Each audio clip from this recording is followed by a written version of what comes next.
नमस्ते सम्पूर्ण साथीहरुमा म अमृत गोतामे तथा यामी कम्प्युटर इन्स्टिट्युट युट्युब च्यानलको तर्फदेखि साथीहरु तपाईहरुलाई यो भन्दा अघिल्लो भिडियोमा मैले विभिन्न किसिमका जानकारीहरु गराइसकेको छु यो एडोब फोटोशप सँग सम्बन्धित रहेर र आजको विषयवस्तुमा पनि त्यही फोटोशप सँग सम्बन्धित बाँकी रहेका केही टुलको बारेमा जानकारी गराउन गइरहेको छु।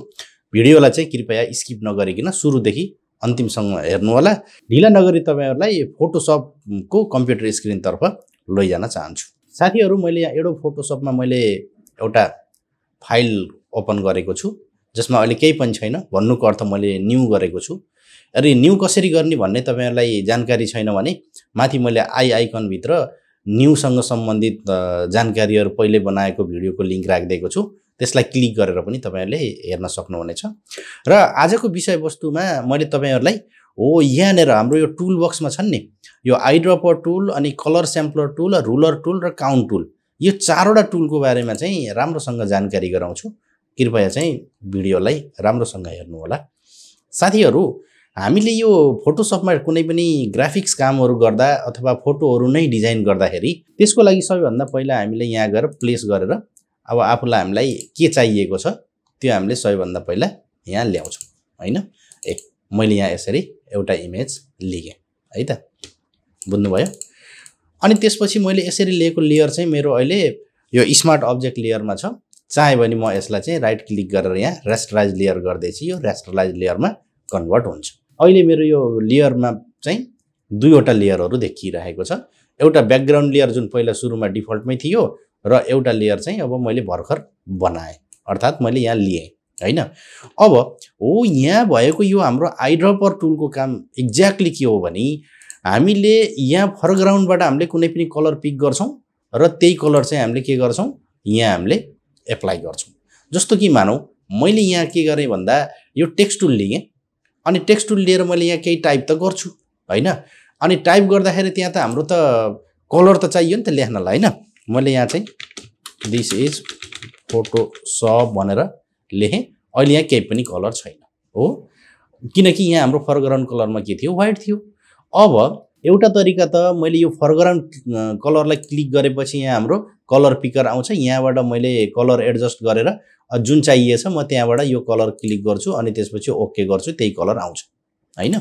अब मैले चाहिँ यसलाई यहाँ फिल गर्न सक्छु मैले त्यो टेक्स्टमा। तर अब यहाँ हाम्रो अलरेडी ल्याइसकेका कुनै लेयरहरु छन् अथवा यहाँ हामीले अलरेडी पहिल्यै प्रयोग गरिसकेको कुनै पनि कलर छ, त्यो कलरलाई मैले यहाँ फोरग्राउन्ड कलरमा ल्याउनु पर्यो हैन। त्यसको लागि चाहिँ म के गर्छु भन्दा यो आइड्रोपर भन्ने टुलको प्रयोग गर्छु। यसको सर्टकट की आई हो र यो म्याक्सिमम प्रयोग हुन्छ फोटोशपमा र लगभग यो टुलको प्रयोग नगरिकिन त अब काम गर्नै गाह्रो हुन्छ भन्दा पनि हुन्छ, किनकि हामीलाई कलर त चाहिरहन्छ। अब हाम्रो अरु सफ्टवेयरहरु जस्तो अब इन डिजाइनहरु भयो अनि त्यो इलस्ट्रेटर भयो, कोरल ड्र जस्तो हामीले युज गरिसकेको कलर उले यहाँ स्टोर गरेर राख्दैन फोटोशपले।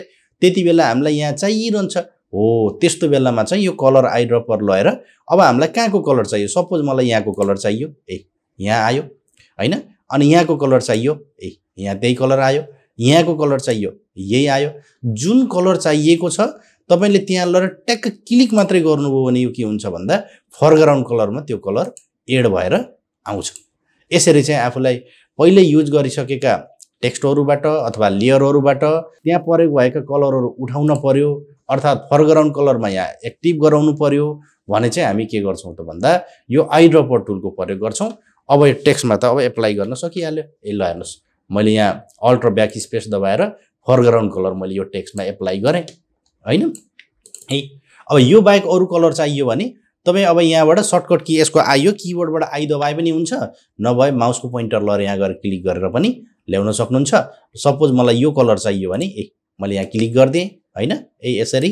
त्यसपछि अब यहाँ यो एड भयो र यसलाई अल्ट र ब्याक स्पेस प्रयोग गरेर यो कलर चाहिँ एप्लाई गर्न सकिन्छ। एप्लाई गर्न त अर्को तरिकाबाट पनि सकिन्छ हैन, यो सर्टकट तरिका हो। यदि अर्को तरिकाबाट गर्नुहुन्छ भने सबैभन्दा पहिला तपाईले केमा एप्लाई गर्ने हो त्यहाँ क्लिक गर्नुस्, यहाँ गएर टेक्स्ट टुलले यसलाई सिलेक्ट गर्नुस् अनि जानुस् यहाँ केमा फोरग्राउन्ड कलरमा। अनि फोरग्राउन्ड कलरमा जाने बित्तिकै त यहाँ कलर त देखाउँछ।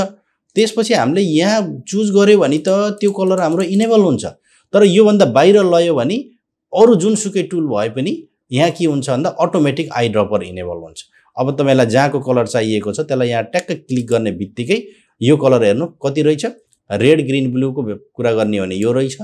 यदि यही कलर तपाईले वेब डिजाइनिङहरु HTML तिर लान चाहनुहुन्छ भने हो यहाँको कपी गरेर लान सक्नुहुन्छ। र यदि CMYK बाट गर्नुहुन्छ भने सियान यति, मेजेन्टा यति, येलो यति र ब्ल्याक यति रहेछ भन्ने देखिन्छ। ओके गर्ने बित्तिकै अब यहाँ त्यो कलर एप्लाई भयो। यसरी पनि तपाईले आई ड्रपर टुलको प्रयोग गरेर कलर एप्लाई गर्न सक्नुहुन्छ। ठीक छ ल। त्यसपछि अब हामी जाउँ अर्को कलर स्याम्पलर टुल। अब यो नामैले बताइरहेको छ स्याम्पलर भनेर भनेको छ हैन। यसले के गर्छ भन्दा स्याम्पल देखाउने काम गर्छ के है। अब हामीले यो आई ड्रपर लिएर त सिधा क्लिक गर्छौं, त्यहाँ अब के छ कति कति कलरको कुन कुन कलरको मिक्सिङ छ भन्ने यसले देखाउँदैन। क्लिक गरेपछि हाम्रो अटोमेटिक यहाँ अब यहाँ इनेबल भइहाल्छ हैन। अब यसलाई एप्लाई गर्न हामीले सकियो।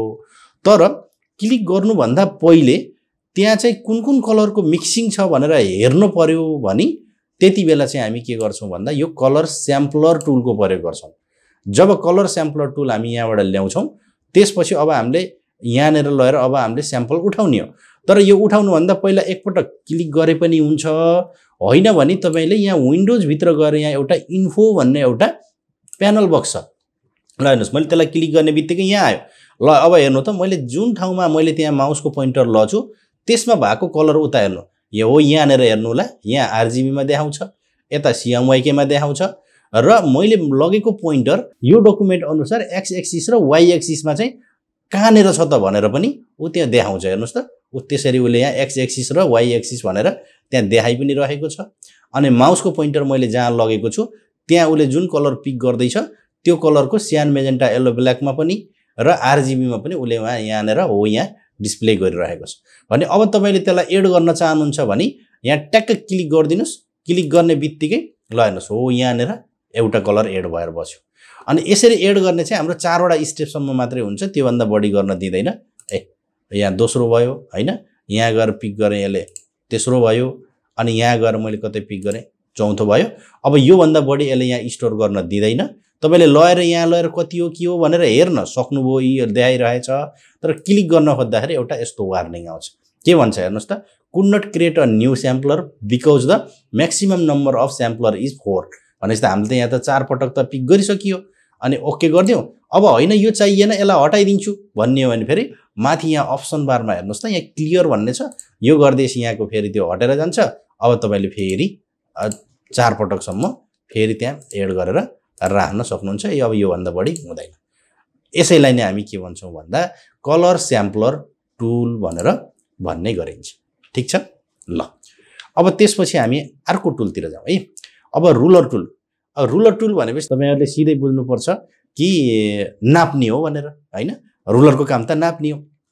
अब हेर्नुस् है, यहाँ मैले यो स्क्रिनमा मैले अहिले के गरे यहाँ रुलर डिस्प्ले गरे। यहाँ हाइड थियो, कन्ट्रोल R दबाए, अथवा तपाई यहाँ गएर यो भ्यूमा गएर यो रुलरलाई क्लिक गरे पनि अब हाम्रो यहाँ रुलर डिस्प्ले गर्छ हैन। अब हाम्रो यो फोटोशपमा बनाएको यो इमेजको यो यहाँदेखि यहाँसम्म विड्थ कति छ, यहाँदेखि यहाँसम्म हाइट कति छ भन्ने कुरा त हामी इमेजमा गएर इमेज साइजबाट हामी हेर्न सक्छौं।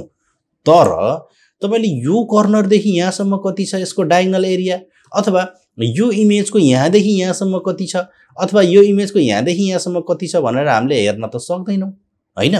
अब त्यस्तो गर्नु परेमा तपाईले के गर्न सक्नुहुन्छ भन्दा यो रुलर टुल लिएर अब हामीले कहाँदेखि कहाँसम्म नाप्ने हो त, पहिला स्टार्टिङ पोइन्ट लैजाने, त्यसपछि यसरी लगेर अब जहाँसम्म हामीलाई नाप्नु पर्ने छ त्यहाँसम्म लगेर छोड्दिने। ल यो छोड्दिने बित्तिकै हेर्नुस् त हो यहाँनेर यसको विड्थ भनेर देखायो नि 3.360। अहिले हाम्रो यो चाहिँ इन्चमा छ।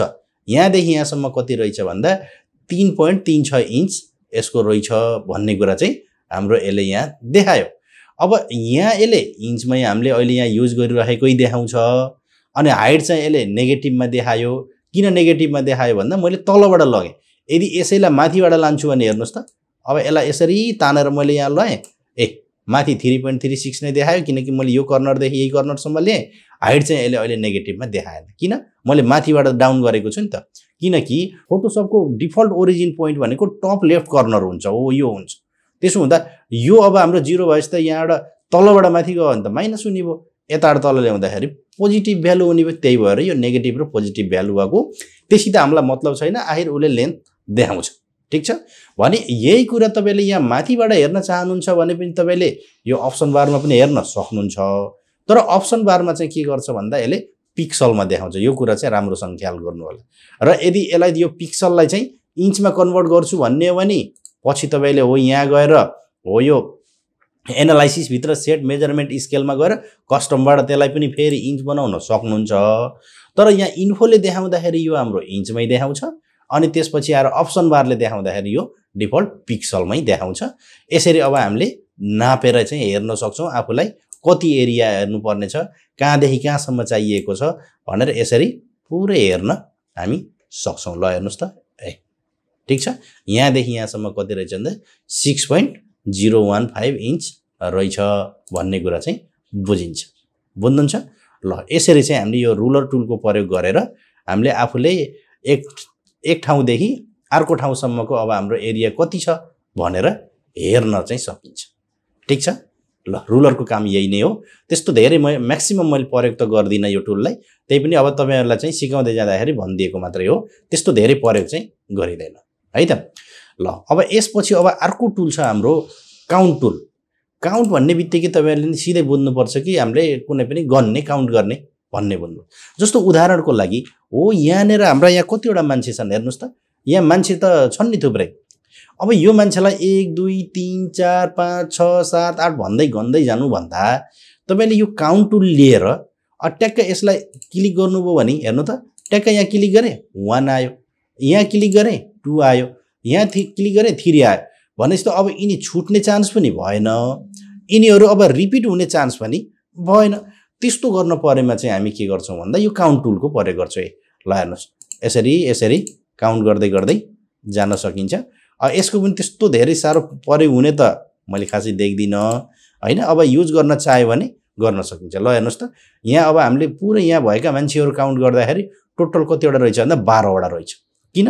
अब हामीले यहाँबाट यसरी गर्दाखेरि अब क्लिक गर्दाखेरि अब हाम्रो त्यहाँ नम्बर पनि आउँछ, अनि त्यसपछि आएर हामीलाई गन्नलाई पनि सजिलो हुन्छ, छुट्ला भन्न पनि परेन, रिपिट होला भन्न पनि परेन हैन। यो पनि त्यस्तो धेरै खासै प्रयोग हुने टुल त होइन, तर अप्सन दिएको छ, अप्सनलाई चाहिँ अब युज गर्न सकियो। अब यो गनेर भ्याएपछि त यसको त काम छैन भने यसलाई हटाइदिन पर्यो भने हो यहाँनेर गएर क्लियर गर्नुभयो भने त्यो हट्छ, र फेरि सुरु गर्न पर्यो भने फेरि क्लिक गर्ने। अब यसको यो लेभलको जुन कलर आथ्यो नि, यो हाम्रो स्यान टाइपको कलर आथ्यो, अब यहाँ क्लिक गरेर अब तपाईहरुलाई जस्तो मानौ रेड कलरको चाहिएको हो भने यहाँबाट कलर चुज गरेर अब यसरी क्लिक गर्दै जाँदा हेर्नु त, अब यसले रेडमा पनि दिन्छ है क्लिक गर्दै गएर। ठीक छ, यसैको लागि प्रयोग गर्ने, नाइन त्यस्तो धेरै प्रयोग हुने अप्सन चाहिँ यो पनि होइन। र यहाँ भएका मैले आज यो भिडियोमा सिकाएका सबभन्दा बढी प्रयोग हुने टुल भनेको यो आइड्रपर टुल नै हो। यो मैले कुनै पनि डिजाइन गर्दाखेरि फोटोसपमा म्याक्सिमम प्रयोग गर्छु, किनकि अब हामीलाई कलर पिक त गर्न पर्यो नि त। अब कलर पिक नगरिकन त अब हामीले कलर एप्लाई गर्न त सकिँदैन, त्यसको लागि त अब कम्पलसरी यसको युज हुने नै भयो, त्यसैको लागि प्रयोग गर्ने गरिन्छ है त। ल साथीहरू, तपाईहरुलाई यो भिडियो कस्तो लाग्यो? यो फोटोसपसँग सम्बन्धित यो पनि एउटा युजफुल टुल नै थियो, अनि यो मैले प्रयोग गर्छु भनेपछि अब तपाईहरुले पनि प्रयोग पक्कै पनि गर्नुहुन्छ र गर्नुपर्छ, र अर्को कसैले पनि यो टुल युज गरेकै हुन्छन्। त्यसो हुँदा तपाईहरुले पनि यो भिडियो हेरेर यसको प्रयोग गर्नु होला, र लगभग कुनै न कुनै ठाउँमा चाहिँ यसको प्रयोग हुन्छ भन्दै आजको यो भिडियोबाट म अमृत गोतामे बिदा हुन चाहन्छु। धन्यवाद, नमस्कार।